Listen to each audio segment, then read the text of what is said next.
Why do people say projectiles are good? When it hits, it does so little damage, but if people jump, I lose half life? Actual. Well, they can be good, but there is more to it than simply throwing them out haphazardly. There are a few key properties you should always consider when using them as part of your game. And if you master these, they suddenly become indispensable tools, so let's talk about them. But first, I have to place a huge caveat on the things I will be discussing here. One is that based on game, strategies can change drastically due to system mechanics. In Street Fighter 6, you can't block in the air, and most characters cannot do a double jump or an air dash. But in Guilty Gear, you have all of those and maybe more. The other is that projectile properties will massively differ based on character. You can't really expect the same strategies to work between Guile's Sonic Boom and Luke's Sandblast. So for the sake of not making this video too complicated, I'll be going over Street Fighter 6's grounded horizontal projectile. Perhaps I may cover the more unique ones in a future video. But with all that said, you should still try and adapt the concepts I'll be discussing here. They may not work one-to-one with your character, but there is always things you can take away regardless of how small it is. Alright, we're going to start with analyzing the three main purposes of projectiles: getting damage, gaining resources, and controlling opponents. Let's say you're playing Dojo and the match just started. You're full screen away while you and your opponent have no meter, and you decide to throw a Hadouken. Now, what can this projectile do? At this range, it's very unlikely an opponent is going to get hit by it, since it travels fairly slow, and it's unlikely they will be attacking into it. So the damage potential is very slim. What happens if they block or parry? You get a slight advantage in super meter gain and a potential lead in drive meter. And if you choose a projectile that has fast recovery, you can also walk forward for a better screen position.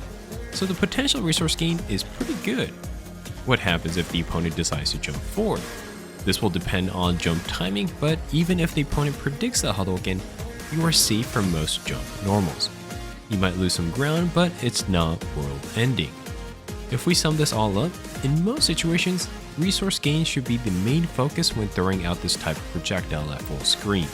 So instead of trying to get hits with faster projectiles, it may be more beneficial to throw out slower projectiles with better recovery. This will give you the option to move forward to gain space for aggression, or fake aggression so that you can keep throwing more. As a side note, there are situations where you may want to vary your projectile strengths. For example, if the opponent is burned out and they are neutral jumping to avoid chip damage, you can change speeds so that they will land on the projectile. Another reason to change strength is to prevent opponents from doing projectile counter moves. Let's say the opponent is concentrating on parrying your Kikoken. The light strength is slower and travels further, but the heavy version is fast and disappears halfway.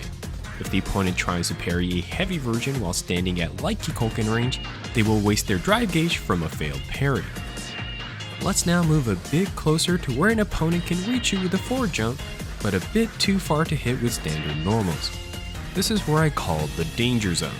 You now have a higher chance of hitting the opponent because there is less travel time for projectiles, but if the opponent predicts or reacts to your projectile with a jump, they can punish you for much more damage than a single projectile will ever do. The risk reward is really not in your favor, and you also have to consider the fact that since you're out of standard normal range, there are less threats the opponent has to worry about. This makes committing and reacting to certain moves a lot easier. If you want more details on how the concept of threats should be utilized, check out this guide. Links will be in the cards and details. Now, does this mean you should completely stop throwing projectiles at this range? No, because if you don't threaten them with projectiles, they are simply going to walk in, and why would you ever want your opponent to get free screen space? Not only that, you should think this risk as a chance. If an opponent jumps, they usually have very limited options. So if you're not throwing projectiles, they can be anti-aired. And that usually leads to damage and possibly Okizeme. But if you want to coax your opponents to jump, you have to show the willingness of throwing projectiles. Now, how will we do this while lowering risk? There are a few options. One is to create other threats. If you're doing things like walking or rushing forward into normal attack range, you may put them in a defensive position. They might think you're switching from zoning to mid-range offense, so the idea of jumping becomes less enticing. The important part is that you don't have to commit. Simply walking forward, especially at the higher levels, is sometimes enough to get the opponent thinking. You can then resume throwing projectiles if they seem to go defensive, or get ready to counter if you think they no longer have patience. Another option is to add what I like to call noise when throwing projectiles. Doing things like empty jabs or moves that look similar to your projectile can throw opponents off. For example, Ryu's light Hashogeki has a total of 36 frames compared to 47 of its Hadouken. If the opponent is hyper fixated on reacting to the Hadouken, a Hashogeki startup can bait them into doing mistakes such as jumping. And if the opponent realizes that you are baiting, they will be less likely to jump at every moment. You know what that means: more chances to throw projectiles. So at this range, it may be beneficial to focus on controlling your opponents so that they make mistakes over trying to get direct damage with projectiles or getting meter resources. Alright, let's get a bit closer, specifically just out of normal attack range. This is where you can focus on getting hits. Since opponents are trying to weave in and out of normal attack ranges, projectiles have a higher chance of hitting while they are walking forward. At this point, you can treat them like a second set of strikes that cover a little more ground. You are also a lot less likely to get jumped since the opponent will probably focus on dealing with normals.